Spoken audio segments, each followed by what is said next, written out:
Hello friends, good morning. एक बार फिर से स्वागत है मेरे चैनल स्प्रेडिंग ज्ञान पर। अगर चैनल पर नए हैं तो चैनल को सब्सक्राइब कर लीजिए, वीडियो को लाइक और शेयर करें। दोस्तों, हम इंडियन ज्योग्राफी की काफ़ी सारी क्लासेस कर चुके हैं और उसी प्लेलिस्ट के अंदर आज का वीडियो में डालूंगा, तो पिछली क्लासेस भी अवश्य देखिए। दोस्तों, आज हम बात करेंगे भारत के भौतिक स्वरूप के बारे में। भौतिक स्वरूप को अगर हम देखें भारत को, तो भारत के भौतिक स्वरूप को मुख्यतः कितने 5 भागों में बांटा गया है। पहला है आपका उत्तरी पर्वतीय प्रदेश, दूसरा है सतलुज गंगा ब्रह्मपुत्र का मैदान या उत्तर भारत का मैदान दोस्तों, तीसरा है थार का मरुस्थल और चौथा है दक्षिण का पठार, पांचवा जो है आपका तटीय प्रदेश है दोस्तों।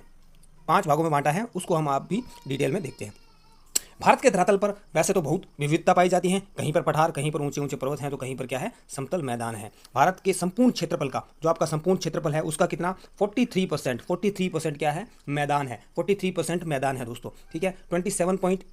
27.7% क्या है, पठार है।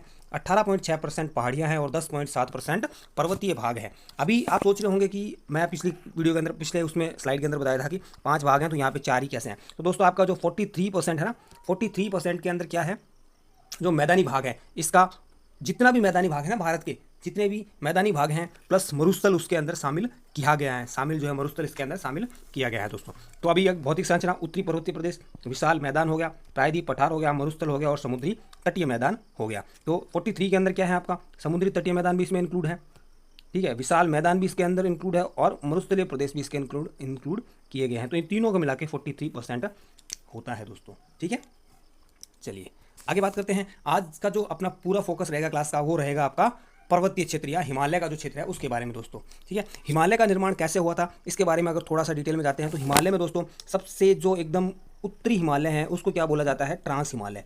उसको क्या बोला जाता है, ट्रांस हिमालय। ट्रांस हिमालय या परा हिमालय भी इसको बोल सकते हैं। इसकी मैं अलग से क्लास ले चुका हूँ, अगर उसका लिंक जो है डिस्क्रिप्शन में डाल दूंगा, आप देख लेना कंप्लीट। तो दोस्तों, इसका निर्माण कैसे हुआ था, जब गोंडवाना लैंड और लोरेशिया इन दोनों के बीच में, ये गोंडवाना लैंड थी और ये लोरेशिया था, इन दोनों के बीच में 33 सागर था। इन दोनों का जो पार्ट था ना, वो घिर के समुद्र में गिरता रहा, ठीक है। गिरता रहा। इसके बाद में ये दोनों मूव करते रहे। जब दोनों आपस में टकराए तो इनके जो निक्षेप थे, निक्षेप समुद्र में इकट्ठे हो रखे थे, निक्षेप ऊपर उठे और इस तरह से इन्होंने पर्वत का निर्माण किया दोस्तों। इसी को क्या बोला गया, परा हिमालय बोला गया। परा हिमालय क्या है, इसी को बोला गया, एक ट्रांस हिमालय है दोस्तों, ठीक है। और ये कौन से काल का है, तो ये दोस्तों टर्सियन काल का है। किसका, टर्सियर काल का है, टर्सियर काल का, ठीक है। चलिए ओके, आगे बात करते हैं। उसके बाद ये कौन सा है, तो यह है दोस्तों कौन सा है आपका, वृहद हिमालय। कौन सा है ये, वृहद हिमालय। इसके बाद क्या है, मध्य हिमालय, और ये वाला क्या है आपका, शिवालिक। कौन सा, शिवालिक हिमालय दोस्तों। अब इनके बारे में एकदम डिटेल में पढ़ते हैं। तो इसका दोस्तों उत्तर से दक्षिण की ओर विभाजन है, ठीक है। उत्तर से दक्षिण की ओर इसका विभाजन अगर आपको कोई पूछे तो 4 भागों में बांटा गया है, ट्रांस हिमालय, वृहद हिमालय, मध्य हिमालय और शिवालिक के अंदर। अब बात करते हैं ट्रांस हिमालय, और जो आपका ट्रांस हिमालय सबसे ऊपर है, उसके बाद में कौन सा है, वृहद हिमालय है, उसके बाद में मध्य हिमालय है और उसके बाद में क्या है, शिवालिक है। तो इनके बीच के जो क्षेत्र होते हैं, इस क्षेत्र को क्या कहा जाता है, सचर जोन। क्या कहते हैं इसको कहते हैं सचर जोन, ठीक है। उसके बाद में दोस्तों इसको क्या बोला जाता है, इसको बोलते हैं मेन सेंट्रल थ्रस्ट, ठीक है। और इसको क्या बोला जाता है आपका, ये मेन सेंट्रल थ्रस्ट है और ये क्या है, मेन बाउंड्री थ्रस्ट या सीमांत द्रा, मेन बाउंड्री थ्रस्ट, ठीक है। क्लियर हो गया। चलिए अब बात करते हैं हम पहले ट्रांस हिमालय के बारे में। ट्रांस हिमालय क्या है दोस्तों, यह जो आपका वृहद हिमालय है, वृहद हिमालय जो है ना आपका, हम पढ़ चुके हैं वृहद हिमालय, उसके क्या है, उत्तर में स्थित है वृहद हिमालय, या ये टोटली सबसे उत्तर में ही स्थित है दोस्तों, ठीक है। और यहाँ पे क्या है, दोस्तों कोई भी वनस्पति नहीं है, क्योंकि यहाँ पे साल भर क्या है, बर्फ जमी रहती है, साल भर बर्फ जमी रहती है, इसलिए क्या है, यहाँ पे कोई भी वनस्पति नहीं है, वनस्पतियों का अभाव है दोस्तों। और इसका मैक्सिमम पार्ट जो है ना, इसका मैक्सिमम पार्ट क्या है, मैक्सिमम पार्ट इसका किस में है, तिब्बत के अंदर है। मैक्सिमम क्या है, तिब्बत के अंदर है, तो इसलिए इसको क्या है, तिब्बत हिमालय भी कहा जाता है। क्या कहा जाता है इसको, तिब्बत हिमालय भी इसको कहा जाता है, याद रखिएगा दोस्तों, ठीक है।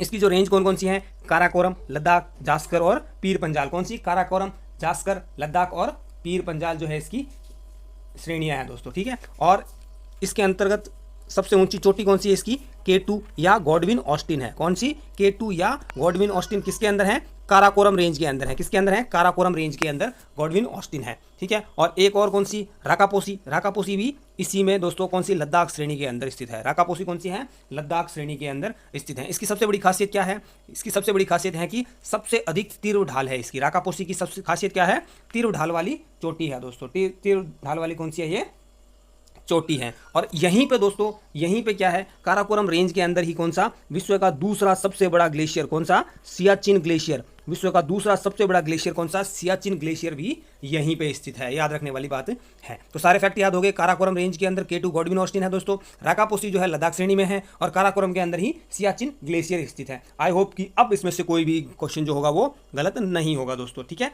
चलते हैं आगे, बात करते हैं ट्रांस हिमालय के बारे में। एक दो फैक्ट और लिख लीजिए अगर आप लिखना चाहें तो।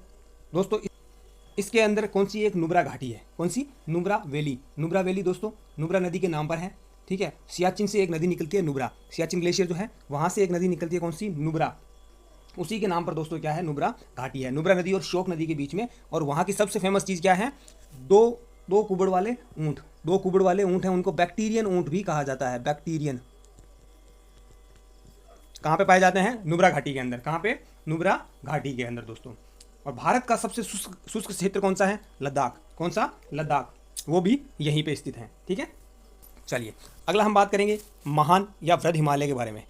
इसका क्या है दोस्तों, हिमालय की सबसे ऊंची श्रेणी है, कौन सी, हिमालय की सबसे ऊंची श्रेणी है। अर्थात हिमालय की जो मैक्सिमम ऊंची ऊंची चोटियाँ है ना, वो इसी श्रेणी के अंदर आपको देखने को मिलेगी, ठीक है। जैसे कि माउंट एवरेस्ट भी इसके अंदर है, कंचनजंगा इसके अंदर है, नंगा पर्वत इसके अंदर है, नंदा देवी इसके अंदर है। इसके कुछ महत्वपूर्ण शिखर हैं दोस्तों। शुरू कहाँ से होता है, यह पीओके के अंदर एक नंगा पर्वत करके जगह है, नंगा पर्वत एक पहाड़ी चोटी है, जगह नहीं, पहाड़ी चोटी है दोस्तों, ठीक है।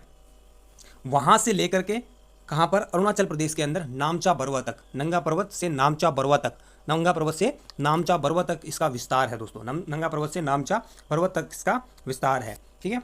कौन कौन सी चोटियाँ हैं इसके अंदर देख लो, बंदरपूछ, कामेंट, नंदा देवी, धौलागिरी, अन्नपूर्णा, ये सारी की सारी इसके अंदर है, अपना क्या बोलते हैं, नेपाल के अंदर है। कंचनजंगा जो है भारत में स्थित। वैसे भारत की सबसे ऊंची चोटी की अगर कोई बात करे तो भारत की सबसे ऊंची चोटी कौन सी है, K2 या गॉडविन ऑस्टिन, भारत की सबसे ऊंची चोटी, फैक्ट याद रखिएगा। और अगर मैं बात करूं भारत में स्थित तो कंचनजंगा, क्यों, क्योंकि अभी K2 जो है दोस्तों पीओके में है, और वैसे जल्दी ही हमारा हो जाएगा, परंतु जब तक नहीं होता तब तक हम इसको यही बोल रहे हैं, ठीक है। माउंट एवरेस्ट जो है वो हिमालय की सबसे ऊंची चोटी है और विश्व की भी सबसे ऊंची चोटी है दोस्तों। इसको भारत में क्या माउंट एवरेस्ट के नाम से जाना जाता है, नेपाल में इसको सागर माथा बोला जाता है, ये एग्जाम में काफ़ी बार पूछ लिया जाता है, और तिब्बत में इसको चोमोलुंगमा बोला जाता है। क्या है, चोमोलुंगमा इसको बोलते हैं दोस्तों। इसकी औसत ऊंचाई कितनी है, इसकी औसत ऊंचाई है 6100 मीटर, कितनी, 6100 मीटर इसकी औसत ऊंचाई है दोस्तों। चलिए अगला देखते हैं, मध्य हिमालय या लघु हिमालय, मध्य हिमालय या लघु हिमालय। यह हिमालय का एक पर्यटन भाग है, पर्यटन के लिए ज़्यादा मशहूर है दोस्तों, ठीक है। औसत ऊंचाई 1800 से 3000 मीटर है। इसमें शिमला, कुल्लू मनाली, मंसूरी, नैनीताल, डलहौजी, रानीखेत आदि प्रमुख पर्यटन क्षेत्र है, इसलिए इसको क्या है, पर्यटन हिमालय भी बोला जाता है, पर्यटन हिमालय भी इसको बोला जाता है, ठीक है। यहाँ पर क्या है ना, ढालों पर छोटे छोटे घास के मैदान पाए जाते हैं, जिन्हें कश्मीर में क्या बोला जाता है, मृग बोलते हैं। क्या बोलते हैं, मृग, सोनमर्ग, गुलमर्ग, ये दोस्तों क्या है, इनको बोला जाता है, ठीक है। चलिए इसकी औसत ऊंचाई बात कर चुके हैं हम, 1800 से 3000 के बीच में स्थित है। अरुणाचल प्रदेश के अंदर लघु हिमालय के अंदर कौन कौन सी, DM AM, कौन कौन सी 4 पहाड़ियां हैं, आपको याद रखना है, DM AM। अगर DM बनना है तो AM में उठना पड़ेगा। क्या क्या है, डफला, मीरी, अबोर और मिसिमी, अबोर और मिशमी, DM AM याद रखना, इसके अंदर स्थित है अरुणाचल प्रदेश के अंदर, ठीक है। ये वेस्ट टू ईस्ट इनका क्रम है, वेस्ट टू ईस्ट। चलिए आगे देखते हैं, शिवालिक हिमालय या बाह्य हिमालय भी बोलते हैं इसको। हिमालय का सबसे दक्षिण तथा भौगोलिक रूप से जुड़ा हुआ भाग है, पश्चिम से पूर्व तक फैला हुआ है। औसत ऊंचाई इसकी 850 से 1200 मीटर है दोस्तों, ठीक है। इनका विस्तार पाकिस्तान की सुलेमानी पहाड़ी से लेकर भारत और म्यांमार के बीच सीमा बनाने वाले कौन से, अराकान योमा, भारत और म्यांमार के बीच में जो बॉर्डर बनाते हैं, अराकाम नहीं है ये, अराकान योमा है। अराकान योमा जो है दोस्तों वहाँ तक फैला हुआ है। अराकान योमा या पटकई बूम भी इसको बोला जाता है। अनेक समतल घाटियाँ हैं जिन्हें क्या बोलते हैं, दून बोला जाता है, दून और द्वार कहते हैं, हरिद्वार, देहरादून, ठीक है। चलिए अब बात करते हैं कि पश्चिम से पूर्व, हमने पहले देख लिया नॉर्थ से साउथ की ओर जो विभाजन है वो हमने देख लिया। अब हम देखेंगे कि पश्चिम से पूर्व की ओर क्या क्या विस्तार है हिमालय का। पश्चिम से पूर्व की ओर हिमालय को बेसिकली क्या है दोस्तों, 4 भागों में बांट दिया गया है, 4 भाग में। और इनका विभाजन किसने किया है, मिस्टर सिडनी बुराड़ ने। किसने, सिडनी बुराड़ ने, ठीक है, सिडनी बुराड़ ने। इसने बोला कुछ नहीं, इसने कुछ ज़्यादा दिमाग लगाया नहीं दोस्तों, इसने सिंपल बोला जहाँ जगह थी वहीं पे। पहले ये नदी थी कौन सी, सतलुज नदी। कौन सी थी, सतलुज नदी थी दोस्तों, ठीक है। तो उससे इस क्षेत्र को क्या बोला उसने, पंजाब हिमालय बोल दिया, ठीक है। उसके बाद वाले क्षेत्र को इसने क्या बोला, उत्तराखंड हिमालय या कुमायूं हिमालय भी बोला इसने। ये वाला जो हिमालय है इसको नेपाल हिमालय बोला, जो टोटली नेपाल के अंदर है। और उसके बाद वाले हिमालय को क्या बोला इसने, असम हिमालय इसको बोल दिया। और डेजिग्नेशन पॉइंट इसने क्या रखा, नदियों जहाँ जो नदी जा रही है वहाँ से, ठीक है। सिडनी बुराड़ ने पश्चिम से पूर्व को हिमालय का विभाजन किया। पंजाब हिमालय या कश्मीर हिमालय दोस्तों, पंजाब हिमालय क्या, यहाँ से कौन सी नदी आपकी, सिंधु नदी से सतलुज नदी के बीच के भाग को इसने क्या है, सिंधु से सतलुज नदी के बीच के भाग को इसने क्या कहा, इसने कह दिया पंजाब हिमालय। पंजाब हिमालय इसको नाम दे दिया दोस्तों, ठीक है। 560 मीटर इसकी लंबाई है, कितनी, 560 मीटर इसकी लंबाई है। यहाँ पर क्या है दोस्तों, जाफरान की खेती होती है। किसकी, जाफरान की खेती यहाँ पर होती है। अब आपके दिमाग में आ रहा होगा जाफरान क्या है, तो जाफरान याद रहेगा नहीं रहेगा। जैसा कि ये फूल देख रहे हैं ना, ये यहाँ वाला जो हिस्सा है बीच वाला, यहाँ ये केसर निकलती है, तो ये जाफरान का फूल होता है, इसी से क्या है, केसर निकलती है दोस्तों। तो केसर की खेती एक तरह से आप समझ सकते हैं यहाँ पे होती है, ठीक है। चलिए आगे है कुमायूं हिमालय। कुमायूं हिमालय पहले हमने देखा सिंधु से सतलुज तक, पंजाब हिमालय। तो सतलुज से कौन सा दोस्तों, सतलुज से काली नदी तक, सतलुज से, ये सतलुज है यहाँ से, और ये यहाँ से जो काली नदी है ना, इसको कुमायूं हिमालय या उत्तराखंड हिमालय भी बोला जाता है। इसी के अंदर आपका नंदा देवी, केदारनाथ और बद्रीनाथ जो है इसके अंदर स्थित है। और इसकी लंबाई कितनी है, 320 किलोमीटर। कितनी है, 320 किलोमीटर। उसकी कितनी थी, 560 किलोमीटर थी। नेपाल हिमालय, काली नदी से तीस्ता नदी, काली नदी और तीस्ता नदी के बीच में जो है उसका है दोस्तों। सबसे लंबा हिमालय कौन सा है, तो सबसे लंबा हिमालय नेपाल हिमालय है। कितना है, 800 किलोमीटर। नेपाल हिमालय सबसे लंबा हिमालय है, 800 किलोमीटर है। माउंट एवरेस्ट और कंचनजंगा इसकी प्रमुख चोटियां हैं।